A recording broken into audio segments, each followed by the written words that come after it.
दुलाराय बर' फरायसा आफादनि डिफेन बर'नि थब्ला दामनाय।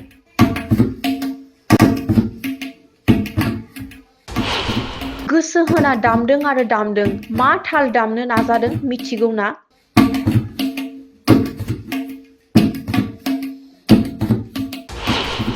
गिबियाव खाराबा थाल दामनो नाजादों डिफेन बर'आ। नैथियाव दादारा थाल दामनो नाजादों बिथाङा। आबुङै खोनासंदो ससियेल मिडियायाव गोसारनाय दुलाराय बर' फरायसा आफादनि डिफेन बर'नि थब्ला दामनायखौ।